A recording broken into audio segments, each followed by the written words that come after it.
welcome back to the UIA Trusted Partners Podcast. On today's show, I have a tasty episode for us. I have Jeanne Langan and Joe Pitak with Ted and Wally's. How you guys doing today? Pretty good. Yeah, doing good. I'm excited to have you guys in the seat here because I am a huge fan of Ted and Wally's. We'll get that out of the way right now. I talk about you guys on this show all the time because we always ask people where they should go check out in the neighborhoods and where they should come check out if they're coming into Omaha. You're always a suggestion for me, so happy to finally have you in the seat here. And for our listeners and viewers at home here, maybe they've never heard of Ted and Wally's. They've been living under a rock for a few years. I would love to ask you, how long have you been servicing this Omaha area, and what exactly do you service us with?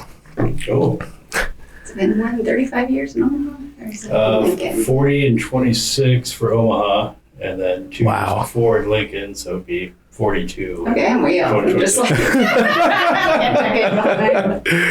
Wow. Yeah, Lincoln was 1984, and then Omaha was 1986. Wow, I love it. So definitely consider you a staple here in the Omaha community, I'd say the least here. Now, I got to know, where did the drive or the calling come from for you guys to step into this kind of industry and this kind of role? Yeah, I worked there for 2 years before, just scuba ice cream, and then Jeannie was there longer. Yeah, I was there since 96. So I think it was working with the previous owners who were really great people, and just we love being in the old market. You know, it's just kind of grew up going there. Yeah. No, I love it. And I'm not an Omaha native by nature here. So when we would come in from out of town, I was in Taylor, Nebraska. So it was like a 3.5 hour drive to get here. But it was always the big treat. We'd go to the zoo. Ted and Wally's was after. So that was always kind of like the cool family tradition that happened back in the day. So yeah, always been a part of us as well. So I love that it's kind of grew from, hey, we started there, and it just, that passion for it kind of grew as you were there and working with the previous owners. I love that. Now, I do have to mention, I absolutely love your guys' lemon ice cream. You have like 4 different versions of it, so I can never remember which one it is, but it's delicious. It is absolutely phenomenal. And with that said here, I caught on your website, you have a pretty intriguing tagline called Homemade Ice Cream Made from Scratch with Hyper-Local Ingredients. So I'm a little curious here. Can you walk us through that process of making the batch of ice cream by scratch? You don't have to go into the trade secrets here, but I was a little curious for us who never kind of get to see behind the scenes how that really works. Mm-hmm. We start with heavy cream and eggs and sugars, so it's pretty basic ingredients. So yeah, we start literally from scratch with that. Yeah, and so is that literally every single flavor that you guys do? It starts with that base recipe and then you incorporate from there? Yes, I mean, except our specialty recipes, which are also all done from scratch. Yeah. Signature recipes. And we're going to get into some of those here in just a little bit, some of the keto options and some of the vegan-friendly options. So stay tuned if you are one of those and you go, ice cream can't be for me. Hang on here, we'll get there. Now, I did notice as well here that you have something on your website that mentioned you have over 40 producers, farmers, chefs, and even artisans that have all kind of culminated with you and crafted nearly 3,000, I'll say that again, 3,000 different flavors of ice cream here. So I got to know, what was that collaboration like and what inspired that kind of just major scale of collaboration? I would say our parents inspired it. That's kind of where we started. My dad came from like small town Nebraska farming community, and they had a huge garden, grew a lot of our food at home. And then our mom was one of the first people to start up a food co-op. So in Omaha. And then my mom would take us to go get eggs and meat and, chicken, all that stuff. Would drive out and get it from farmers. And so a lot of it started, from the beginning when we bought it, we didn't think of it that way, but we would just go, get pies and fruits on the same farms that we grew up getting it from. And when we first bought it, all the ice cream wasn't made totally from scratch, but we changed and started doing everything from scratch. And from there, it was even more and more grew. We'd keep adding more and more. I love it. Local ingredients. It sounds like a big headache, to be honest. With so many different creative influences coming at you. Or did you kind of have a meticulous, like, all right, we're only doing like 10 experiments this month. Next month we'll do a little bit more. No, it's been just chaos.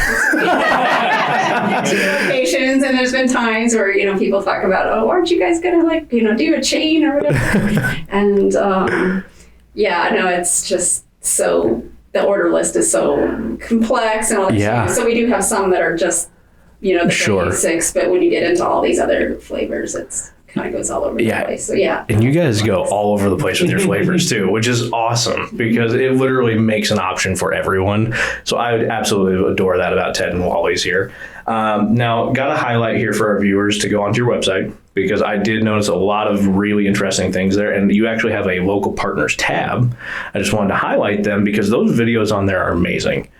Those are great. They highlight everyone that you work with in such a great light that I just wanted to give that a little shout out because that's such a great part of your tab and great part of your website because just shows the community inclusivity that literally all these different small businesses that I know Omaha knows all working together, which is amazing. I love it.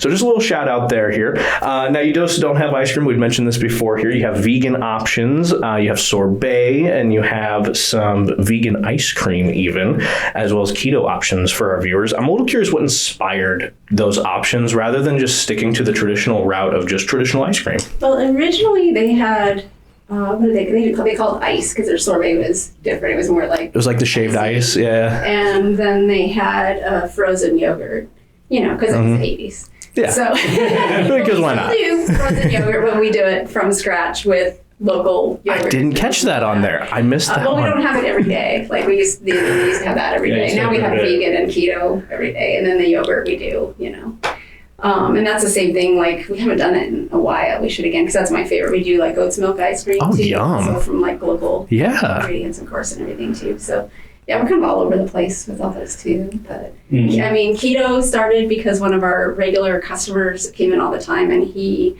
was told by his doctor he couldn't have sugar anymore. So I started working on a sugar-free, I think that'd crush me. thing. I think that would crush me. That means no more Ted and Wally's. I couldn't do The that. same kind of thing. It's, people are vegan for ethical reasons, and there's people that come in that can't have dairy products or, can't have eggs. There's food allergies and all this kind of. So yeah, it's just trying to feed our customer base. Yeah, I totally get that. We want everybody to have ice cream, hopefully. So Yeah, I totally get that. Accessible to as many people as possible. Yeah, and I love on your website too, you kind of list most of your ingredients pretty much flat out outright for people to see, so that way there's no surprises. Oh, hey, everything's not contaminating each other. It's all separate, promise.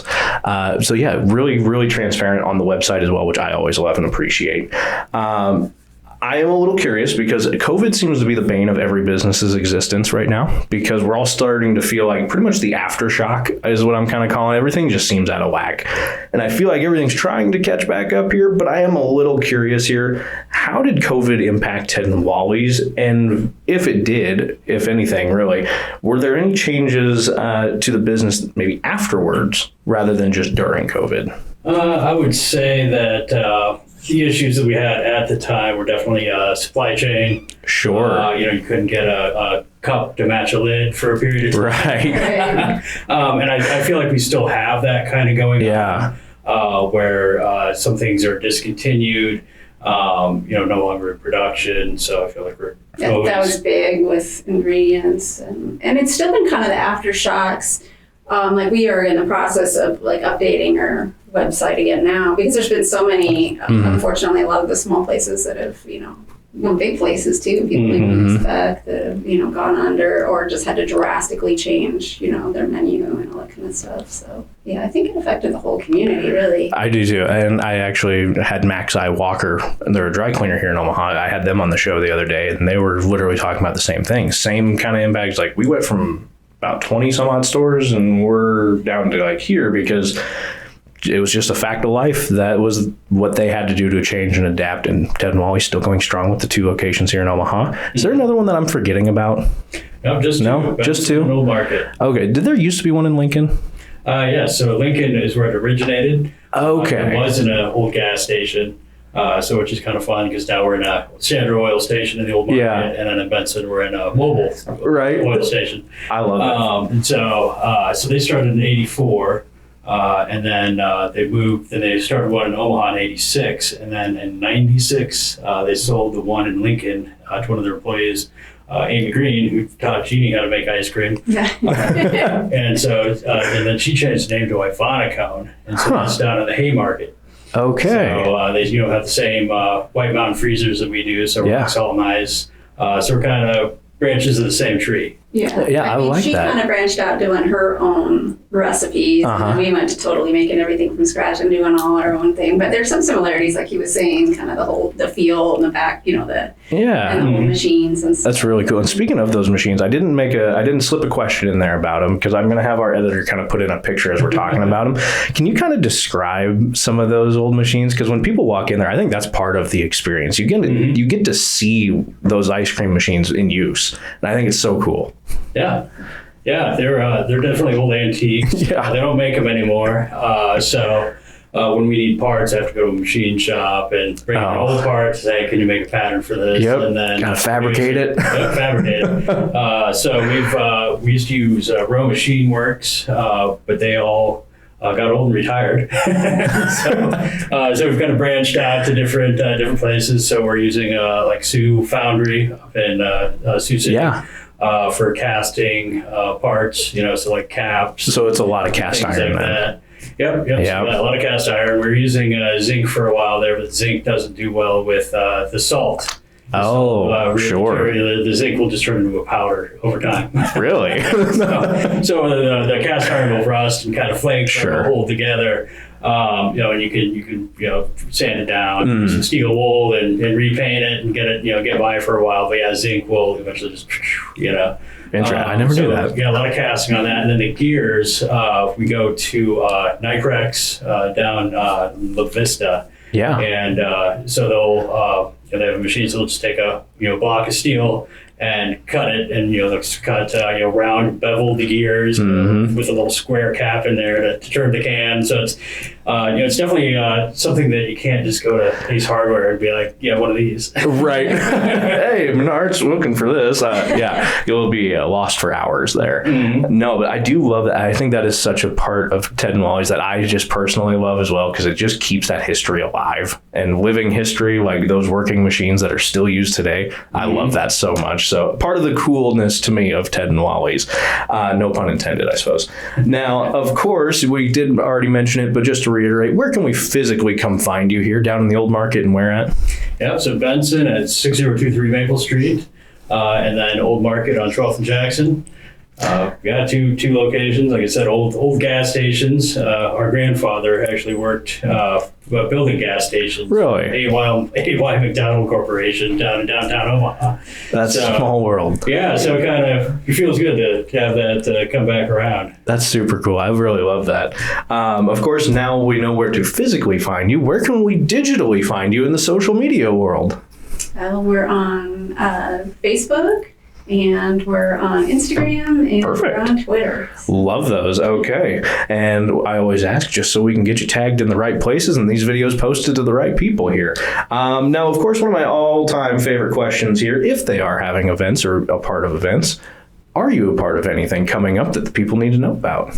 I would say that we get different events for catering. I can't think of anything we have currently coming up. We do like Benson First Friday. Yeah, Benson First Friday is definitely our big event every month in Benson. The Benson Creative District and Benson First Friday put on an event for Benson First Friday. Okay. So we use our parking lot, or we donate our parking lot to them. So they have a section that's the BFF Youth Engagement. So Gotcha. like my 6-year-old daughter goes up and does, we'll make tie-dye, chalk art, that's all so kinds cool. of fun stuff up there. Love and then that. on the other side of the parking lot, they'll set up a stage and they'll have high school kids, college kids do their bands, so live music. Cool. So you come around the corner and all of a sudden you run into a band, and it's a lot of fun. We also have a Swap Omaha is up there. Okay. They will do, so if you bring in old clothes, you can swap them for new old clothes. Sure. New to you clothes. Yeah, new to you. Yeah. I like that. And then, a lot of times we'll have the Cub Scouts will be up there selling popcorn. Omaha Public Library will be up there giving away information. I think 2 months ago we had the fire department, the police department up there. Benson's just popping up there. Yeah, so there's always something going on. So I would say that's the big event is Benson First Friday. Cool. And of course, I'm guessing that's the first Friday of every month that goes down. First Friday of every month. I love that. That's super cool. I didn't know about that. That's now on my radar though, because definitely go check it out. It's a whole, it's kind of like when you go to, like the Vista Days. Sure. I was just about to say, it sounds like a town fair. Yeah, exactly. Yeah. So it's the whole, all of Maple Street. There's something going on at every business, and you turn a corner, you go down an alley, and you find something new. I love it. So it's a lot of fun. Yeah, it's on my radar now. I'm going to have to make it out to First Fridays here. And of course, I encourage everybody else to as well. Come get some delicious ice cream, go walk around, see what's happening. That sounds awesome to me. Yeah, it's one of the perks. So they have, Benson First Friday has a members perk. So if you donate to them and you get your membership card, you get a free scoop of ice cream at Ted Wally's, as well as other deals on First Friday at other businesses in Benson. I think I know what I might be a donor of now. Great to know. I'm going to have so much Ted Wally's in my future. Oh, no. My waistline may not appreciate that, but I'm sure gonna. Now, I do love this question because I always get a lot of different answers here for us listeners and viewers here. What's something that we never, maybe a better way to phrase this, what's part of the job that you feel never kind of gets that recognition or just the praise that you feel it should, but it just never does? That question, the first thing, just made me think about Joe doing all that stuff with the machines. I mean, honestly, yeah, a labor of love there because people come in all the time in the evening and they comment how they think they're just display. They don't realize we actually use them. And Joe's always been like the in-house mechanic dealing with all of that. So I think he deserves some props for that. Yeah. I mean, it takes some specialized knowledge and it's definitely a dying art there. Yeah, I'd say that goes back to our dad working on Volkswagens. We had a 71 Volkswagen Campmobile. Yeah. Very cool. And I had a 74 Volkswagen Beetle. And so being able to pull an engine out of a vehicle and take it apart and put it back together again is definitely... I remember a picture of like Dad and you and the cat tail all underneath you. Just working hard. Yeah, that was really like 6 years old. Hold the light. Exactly. I love that. The cat was supervising. I had to make sure you guys were okay. No, I love that. I think that is really a great shout out there because the equipment itself plus the man behind the machines here, such a great aspect of Ted and Wally's that makes it what Ted and Wally's is, at least to me. So great shout out there. I think that's a great piece of recognition. Now, I'm a little curious. You kind of mentioned a little bit of it during the COVID era, but throughout time of being in charge of Ted and Wally's and running things, what's been something maybe you consider a challenge or an obstacle that you've either had to navigate or overcome for the business itself or just for the clients that you're serving? Well, there's been a lot. You've been doing it for 26 years. Yeah, I remember thinking back then, like we had no idea what we were getting into. You at least had that young. You got that go-getter, yeah. You're just like you just have no clues. You don't know to be terrified. Like, I get that because I mean, let's be honest. Like owning your own business and running your own business, it's scary. Like there are some very scary aspects to it, but there's always, we'll get to the sunshine and rainbows afterwards, but I'm a little curious maybe some of the bumps in the road. I would say over time, there's definitely been a lot of different challenges, but I would say for as long as that we've been doing it, we're talking about businesses that are open and then close or discontinue products. I think that's been an issue where you're getting something from somebody and it's working out great, and all of a sudden, hey, I got to close my shop for somebody else. Yeah, and that's sometimes it's business conditions, close the business, or we've been in it so long that people retire. That's true. That's true. I can't fault them for that. Oh, come on, you don't got a couple more years in you? Come on, buddy. Exactly. Like with Row Machine, those guys were all in their 70s, so they were already like 10 years past the 65 retirement age. Yeah, they were just doing it for fun at that point.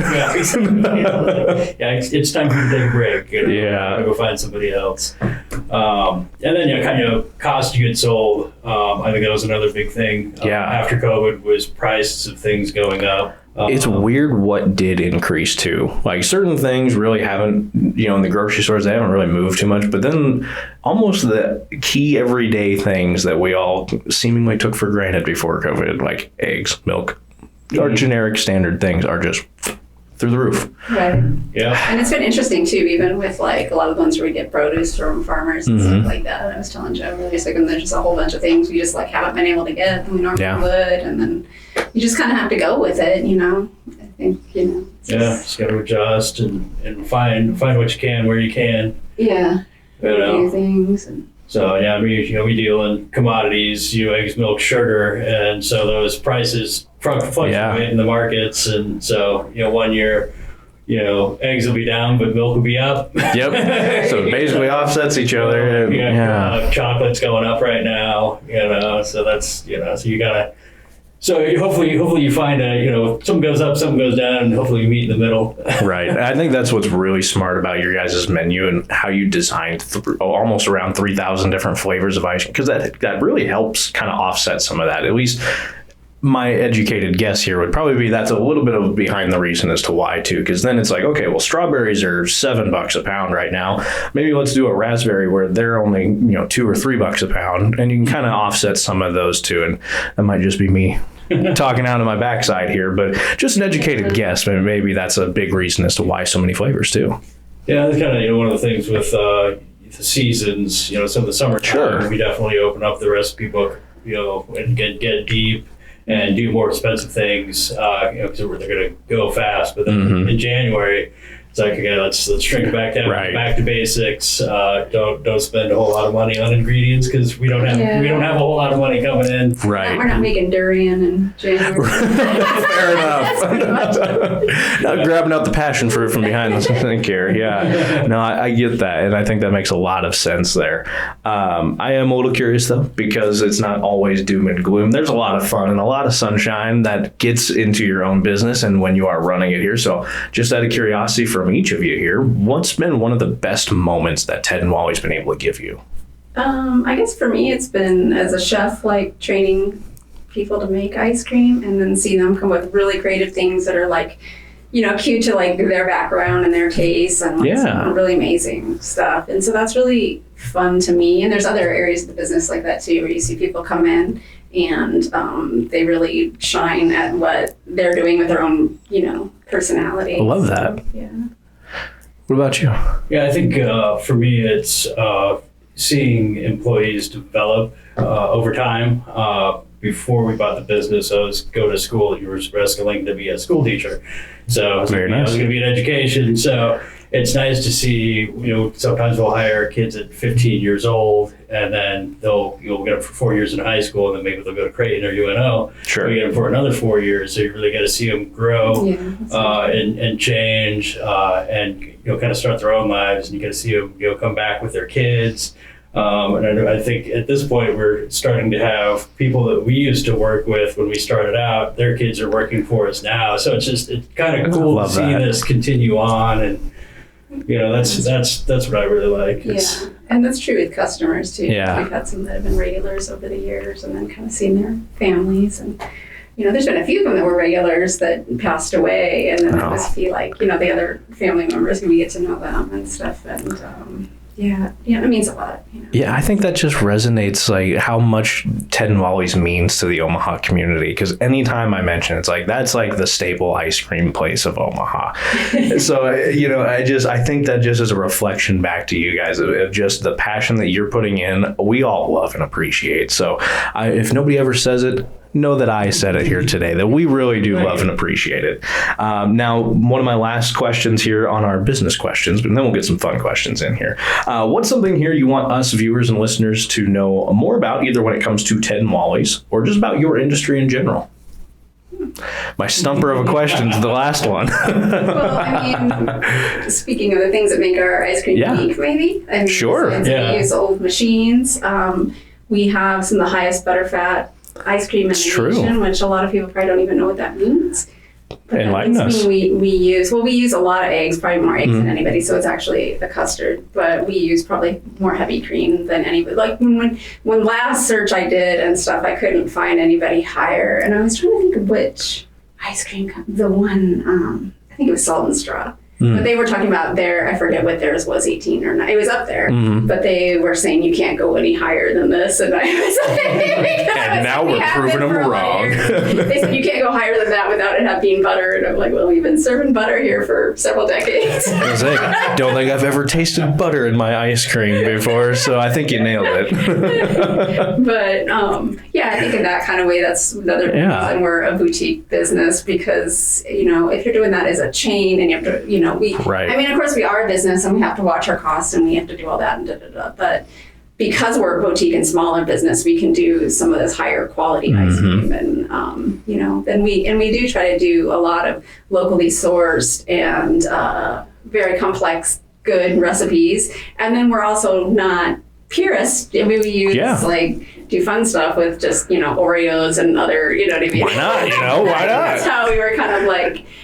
I think that's kind of like how we were raised and stuff too. It's just of like, I think it's kind of the Nebraska kind of way anyway, We have fun with our ice cream. From an agriculture, culture. And at the same time, we like some of our junk food. And so I think we're kind of, we kind of have that Nebraska kind of when we grew up here. And it's just, I think we kind of have that kind of mentality about food culture without realizing it here, It's the most Nebraska shop in town. Especially when it comes to delicious ice cream. See, now I have to go get some after today. You understand, like, I'm going to have to go here now. But actually, fun fact, she's not going to see this until Monday after her birthday, but I'm going to be taking my girlfriend tomorrow for her birthday out to go get some Ted Wally's. Yes, because I had taken her for the very first time about a month ago. Mm-hmm. She has not stopped talking about it since. She's like, none of our schedules have lined up to go, but I maybe have slipped over there once or twice since then. She doesn't know that. But yes, we're going to be going and getting some ice cream for her on her birthday. So again, just part of how important it is to the community and how much we love you guys. So that's it for the business questions. Oh, you can get that out of the way. But now we get some fun questions in. So in front of us, we have this magical glass box, or glass-looking box here. Friend of the show, Blake Martin with FranNet, he gifted me this box of questions. He goes, doubt you'll ever use it. You're a pretty creative guy. I'm like, well, no, we can have some fun with these because these are all random. So this side of the cards has been pulled on the show prior. You are more than welcome to pull from either side. This is the new side that's never been touched. But we'll pull 3, and then we can kind of go back and forth, or you can just pose them straight to me. This reminds me of that 70s game. Uh-huh. Board game they had. I used to have that in the shop too. The Ungame? The Ungame. Oh, I haven't thought about that in so long. Wow. We had somehow ended up with one of them at the shop, so during the winter when it's really slow sometimes and everybody was pulling them, he's like, what the hell is this? Great game. It's a great game. I love it. But yeah, feel free. You're more than welcome to each pull a card, or one pull 2, one pull 3. Middle. The new ones. First question up. What do we got? What was the best TV sitcom ever? Oh, yeah, it's a tough one. That's a tough one because we could make a lot of people angry. That's a hard question there. That's a burning one. Okay. I don't know. Been around a long time. I've seen a lot of TV. That's what I'm saying. I've seen a lot of sitcoms, and exactly. Now it's there's so much content out there. It's like, what did I watch last week? I don't know. I'm watching something else this week. Right. I think I'm gonna throw probably like Seinfeld or Friends into that category, because those are probably the most popular that I would reference. Maybe How I Met Your Mother. That was kind of like my generation's Seinfeld. Oh, yeah. Kind of. Those would be the only ones that come to mind for me. As far as best sitcoms, I'm not sure if any others really jump in.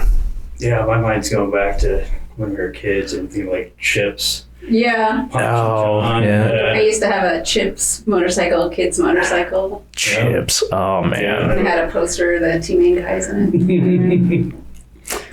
I just had to leave that there. I was going to say that. I had to leave that there for a minute. The theme song. The A-Team. That wasn't really a sitcom. That might be the best sitcom ever. I don't know. It could be. Well, we'll put it up there. Put it on the leaderboard. just A-Team, FBA, Bragg, his face. A-Team was great. Yeah, Mom was always like, love the I love it when a plan comes together. Right. Yeah. Cigar. Oh yeah, I love it. Well, I think we got our sitcom here. All right, so Chips and A-Team, we got it.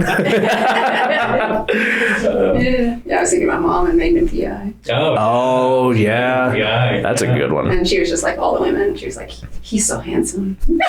Tom Selleck and that mustache, you know. Yeah. I think he subtly influenced my love of Hawaiian shirts because I have a collection of them. So I mean, I just think he was just too powerful. Yeah. Yeah, Mom had a Tom Selleck mug. Yeah, I'm saving myself for Tom Selleck. That's great. I love that. Oh my goodness. Well, then Tom Selleck loops back around to Friends.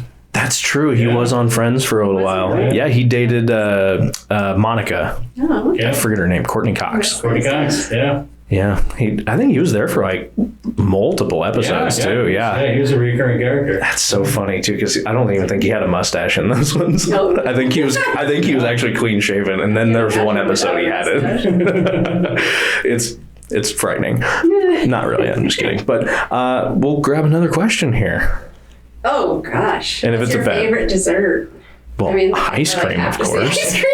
I was like, well, we have to say it. Let's pull a different question. We get some bad ones in there from time to time. Go for another one. Go for another one. Go for Yeah. another topic. Yeah, go for another one then. That's really funny. Like I said, they're random questions. Can't make it up on the show. Which celebrity would you most like to see in person? That is an interesting One one. of the ones I would most like to meet or did. So. Same, actually. Funny enough, like actually same. I'm thinking of like George Carlin would be cool. Chris Farley would have been cool. I think like Muhammad Ali. Muhammad Ali, that would have been really cool. Yeah, I have a lot of respect for him. I'll be honest with you, nobody really comes to mind. I'm not a huge celebrity kind of person Yeah, that's like, oh yeah, this person's like so good. Maybe Brad Pitt. I don't know. Him or George Clooney. Like, they seem like they'd be pretty nice guys in person. I don't know. Muhammad Ali is like, as he got, it was actually after, I mean, when he got old and had Parkinson's, it would just be like, he would do it kind of under, he's kind of like Prince used to do. Right. He would do all this charity stuff all over the world and everything, but he would do it all like anonymously and under. And the dude like could barely, you know, he physically was. I mean, that had to be, yeah. And just you hear little things about him where he was just like a really, really good person, you know, especially, you know, as he got older and stuff. That's very true. I could maybe throw John Cena into that category. I think he still holds the record for most Make-A-Wish visits. No. Yeah, Nice. I think he's like in the 600 range or more. But yeah, because he was, it's like he's such a nice guy. He's literally going out of his way to get into a character that he doesn't really do anymore to go visit these kids to make them happy. I see Like, people like that where they don't really have to anymore. yeah, I mean, like Muhammad Ali, he'd already made it. He could just sit back and, you know what I mean? exactly. No, those are great He picks. was still just doing all sorts of things. Like that, and I really respected that. So my son's middle name is, he's named after him. Very cool. Yeah. That's very cool. How about you? Any celebrities you want to throw into the ring here? I think I'm probably with Jeannie with, you know, they've probably already passed kind of thing.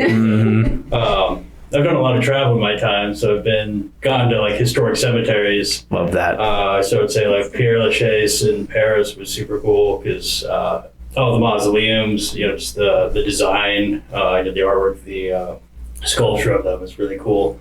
So I got to see the Doors, Jim Morrison. Got to see his gravesite. That's pretty cool. That was kind of cool. That's pretty cool. That was a different time when I had, like, you know, super long hair and a big bushy beard. It's all right. I look like John or Jim Morrison. You're a stunt double. Hanging out, you know. Yeah, the ghost took a picture with. It's crazy. I was standing there checking it out. There's like a group of people walking by, and I'm looking. Like, I'm not an impersonator. I promise. No, that's funny. That is pretty funny. I like that. One more question. We'll grab one more card. All right, Since the first one was kind of or the second one, I should say, was kind of a bogus.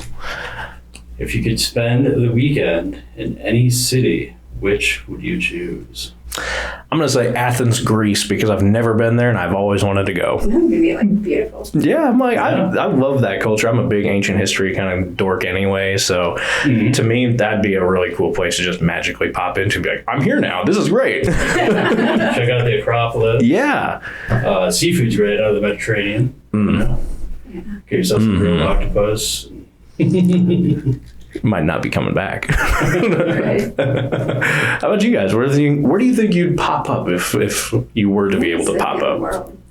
The only other one that came to mind was Rome, just because I love Italian food, and just seeing that in like the heart of Italy would be pretty nice. Mm-hmm.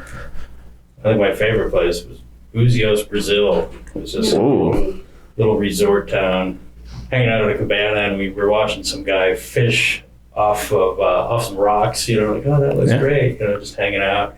And then he came rolling up to us. He's like, oh, you want these? So I took it to the other guys on the beach. They cut it up, cooked it for us. We're eating fresh fish right out of the ocean. Gotta love that. So Buzios, Brazil is where I'd go back to. So not a major metropolis or anything, but sounds like paradise to me. Yep, place to be.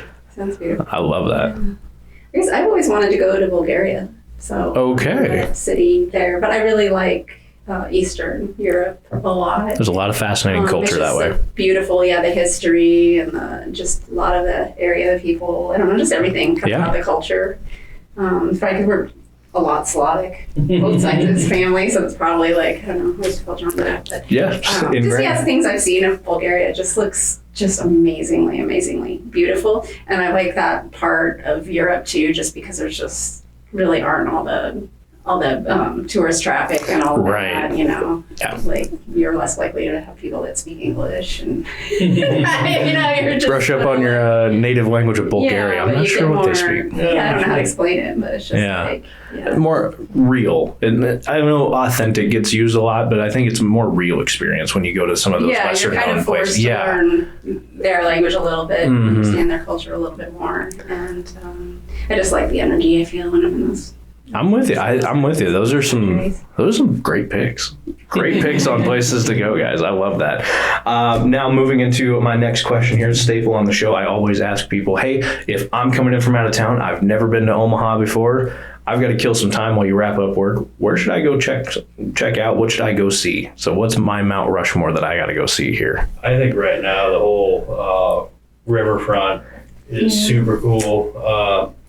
The redevelopment down there, doing like the Illuminarium, doing all the parks, just the sculptures down there, and then you're right in the heart of the old market, and you also have Capitol District, Millworks Commons, that whole, and then you go over, you got Little Italy and Little Boho. It's a whole area you can spend a day just walking around, or rent a scooter, or rent one of the bikes and pedal around. But there's definitely a lot going on down the riverfront. A lot of places to go, restaurants, museums, and fun stuff for the kids. Love that. You can even like bike over to the zoo. I mean, that's true. Scooter to the zoo. We are pretty lucky. We have like some pretty amazing, like our zoo is definitely one of the best. It's really one of the best zoos, and then literally just a stone's throw away, it feels like you've got the amazing downtown area of Omaha that on any given day, it feels like is bustling with people and always alive and moving. Any restaurants right now you guys are high up on?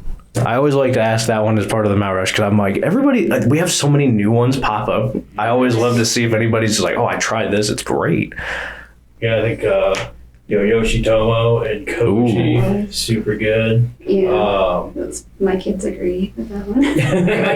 My two older kids are half Japanese, so they're very. Oh, I love that. Their uncle owns a sushi restaurant, and he brought one in, like just an amazing chef from Japan. Wow. And so they grew up when they're younger, we don't have all that. So it was just funny because when they were really little, we'd take them to certain sushi places, and they would be like,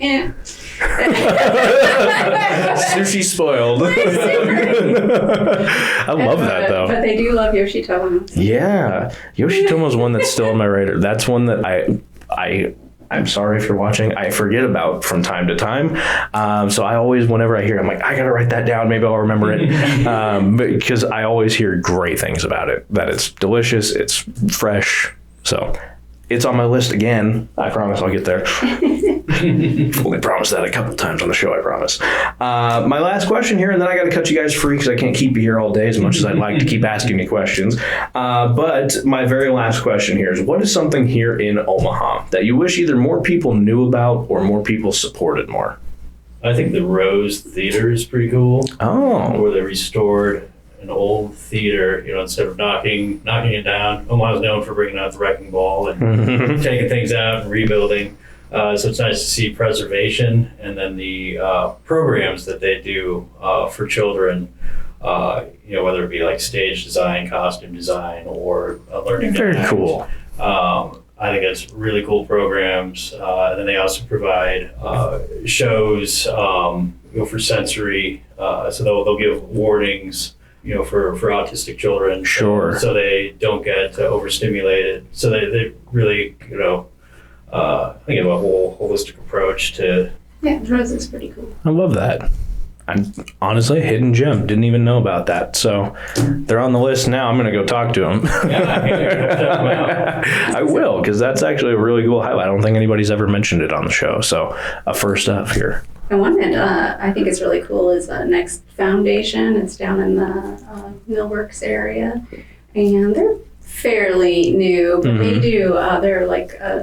do art therapy, but the programs they get people from all different ends for children and for adults and stuff. But it's just lots of you're saying the road. Yeah, it's small. It's not as big, but they have just all sorts of classes and all sorts of things going on there.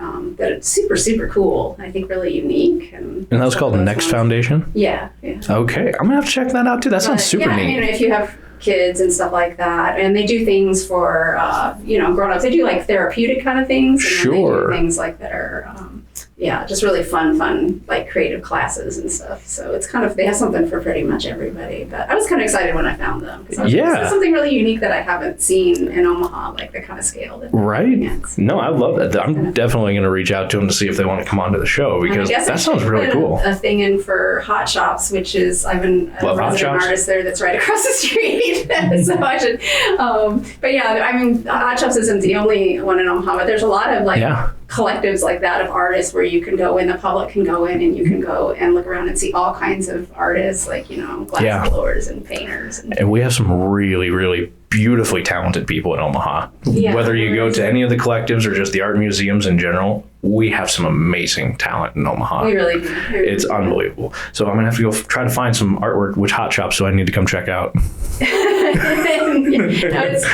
think it's really cool because there's so many of those places, over in like South Omaha, downtown, where you can go in and you can see all kinds of art and music, and there's a lot more, I think, in Omaha than people realize. I think so too, because everybody goes instantly like zoo, College World Series. That's it. No, that's not it. We have so much to offer here, especially an amazing Omaha staple like Ted and Wally's. So I want to start off by saying thank you guys for taking time out of your busy days to come out onto the show, take a little bit of time with me, answer some fun questions, and just being on the show. I really thank you and appreciate it.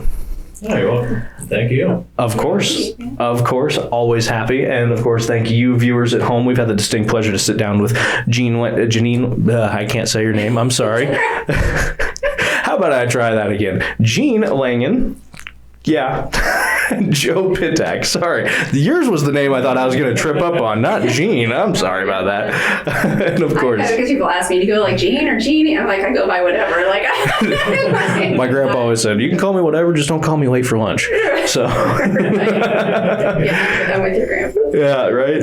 Again, Jeanne Langen. See, now you're doing it to me here. Jeanne Langen and Joe Pitak with Ted and Wally's. Thank you guys so much for being on the show. And of course, viewers, thank you for tuning in at home. We're, of course, always going to have more next time. But hey, before you go, be a friend, tell a friend, share this episode, and check out their website right down below.